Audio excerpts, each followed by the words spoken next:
Hello again, Athesh Gaming here with my TBC class picking guide, this time covering the Paladin. And as a refresher on the previous videos, the parameters I will be using to judge the class will be the boss DPS slash single target healing, overall raid DPS slash raid healing, class and spec utility, PvP strength, overall desirability in raids, and then some of my general thoughts.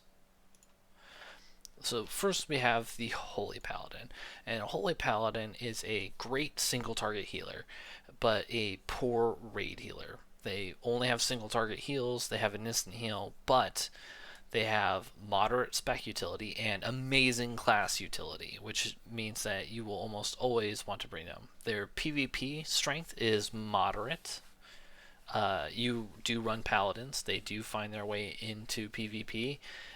Generally, they have less teams than the top tiers that they can go into, but healers are viable regardless. There's a bit of a lack of flexibility in this class. They are really good at one thing, which is single target healing, but the reason why you always want to have one is because you generally will always want 3 paladins in your raid. I'm going to cover the exact reason why you want 3 as a minimum in your raid, but one of those paladins that's one of the 3 is going to be a holy paladin.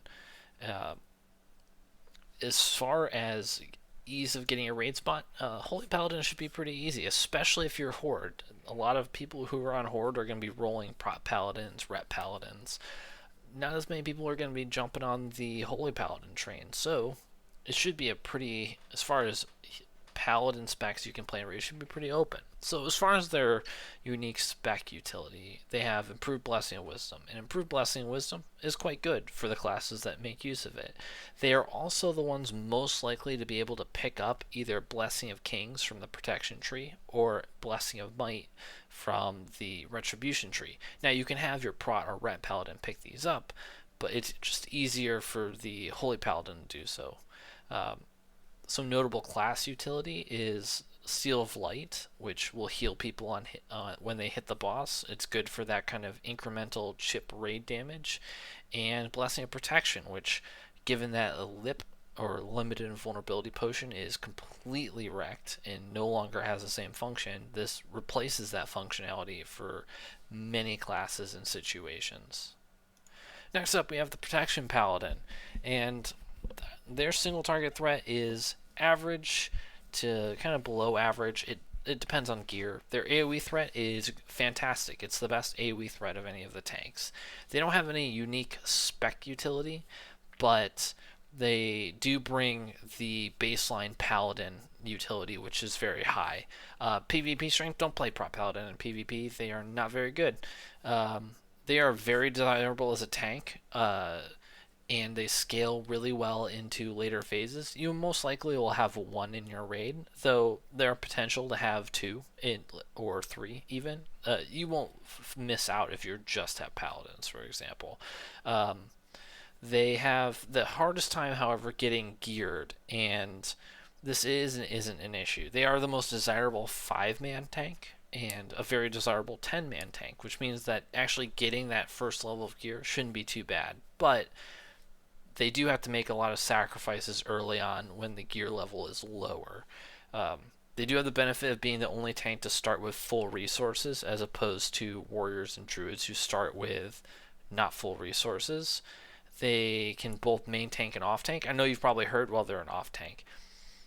Yes and no. There are some fights that are better or worse for paladins. Generally speaking, if the boss dual wields or is a demon or an undead, then paladins get a lot better against them. In fact, for example, Illidan is actually really well tanked by a protection paladin because he dual wields and you really don't want them to be hit by shear. And the paladin can ensure that they are never getting crushed because of Holy Shield and never taking a unblocked shear.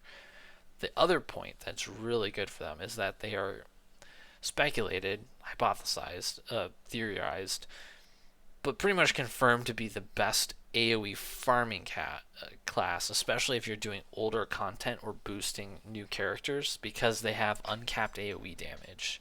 What this basically means is that mages will do less damage when you get above 10 mobs. Paladins never drop off.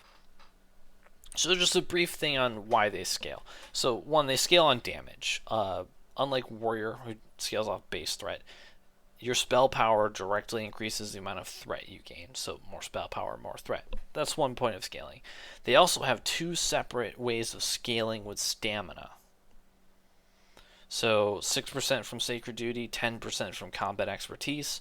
A lot of scaling there. But the reason why they have a slow start is because unlike Warrior, who gets 75% chance to block, you only get 30. And you need to hit 102.49, I believe is the exact number, of avoidance, which includes block, in order to not be crushed by a boss. And bosses do hit harder in TBC. They will kill you from crushing you. And a warrior essentially gets this almost for free, and you have a lot of ground to make up as a paladin. The other reason is that your base health is just lower. Below you can see the base health of a paladin is 4,387 at 70, and on a warrior is 5,895. That's 1,500 HP difference. That's substantial starting off. When you get more gear, when you get the gear where you can start slotting in stam gems rather than avoidance gems, you can kind of meet that match and eventually exceed it due to your higher scaling. But this is just when people talk about paladins having a slow start, this is what they're referring to. Next up, we have the Retribution Paladin. They actually have pretty good boss DPS, up to potentially high depending on the seal twisting. However, their AoE and cleave DPS is rather low when compared to their competition of other physical melee DPS. Their spec utility is very high, actually, and is paired with high class utility, though their spec utility is something that one Ret Paladin provides all of the spec utility. Their PvP strength is fairly good. They have a couple of comps that they can go in. They provide a fair amount of burst, and they have a lot of the class utility as far as blessing, protection, cleanse, heals, that they can leverage to be more than just their damage in a PvP situation. You will generally always want at least one per raid. Just the amount of what the utility they bring, which I'm going to cover, is just too good not to have at least one. Like most melee, they will get better as the game progresses. What armor pen they do scale with, especially if you're Horde. Well, actually, it doesn't matter. Horde or Alliance now. You will have access to a physical damage seal in Seal of Blood, so you will be able to deal additional damage in Seal of Command as well as physical damage. I actually don't know if Seal of Blood is physical. I can check later, though. There will probably be competition for your spots. There are a lot of people on, especially Alliance, who have been playing Paladin for nearly 2 years and wanting to go something different, and they will be competing for these spots. As far as the spec-specific utility, they have improved Seal of the Crusader. So when you judge Crusader, you increase the critical strike chance by 3%. For the entire raid, 3%, it's basically a 3% damage increase for your whole raid. Really good. And Crusader Strike refreshes all judgments on the target. So judgments only have a short duration. You can refresh them constantly so that your other classes do not have to rejudge. They don't have to spend mana and cooldowns judging other seals. And I'll cover which ones will be judged. Other than that, you have the class specific. You have your auras, your blessings, your cooldown based blessings, and you have cleanses and heals if needed. So blessings and judgment. Why do you want 3 paladins? Well, generally speaking, there are 3 blessings that every person wants. They want salvation, kings. Those are just raw benefits to every class. And then either wisdom or might. Now, there are some people who might want some mix of these, but in most cases, salvation, kings, and then either wisdom for casters or might for physical DPS. So that's why you want 3. But if you had a 4th, you would just have blessing, and you'd be able to have wisdom and might on, say, your enhanced shamans. As far as judgments are a debuff on the boss that give a chance on hit to proc an effect. You want to have your Holy Paladin judge this, and your Holy Paladin is not going to be melee attacking to refresh the spell's duration. your tank may be judging other things. Your tank may actually not be auto attacking in order to not parry. So as the Retribution Paladin in this case, you can refresh all of these, and these are really important. So Seal of the Crusader is the 3% crit. Seal of Wisdom is really important for casters and especially hunters in order to be doing max DPS, because they will benefit the most from this mana restoration.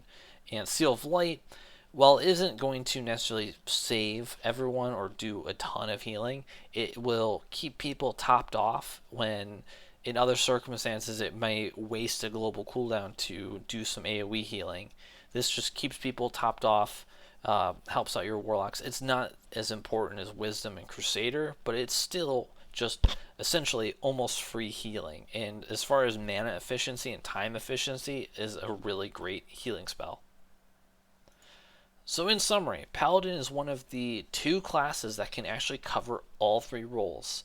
They are an inflexible but strong single target healer, an AoE tank that scales hard into late game, and a respectable single target DPS with all specs offering very high class utility and buffs. It might be slightly more difficult to find a raid spot as a protection paladin than a rep paladin, and finally the easiest as a holy paladin. Protection being the preeminent gold farming spec means many players will be drawn to it, and Retribution has long been a player favorite. I do think that it'll be easier on Horde rather than Alliance, while I do know many people plan to level a Paladin during pre-patch, especially because there's a lot of novelty to it. You know, you've been playing the same classes for 2 years. This is something new. The fact that you will basically have it be mandatory to have 3 paladins in your raid will ensure that they have a healthier number of slots than some of the other classes that we've covered. If there's anything else, if you have any questions or comments, you want to correct me on something, then leave a comment below, and I appreciate you watching.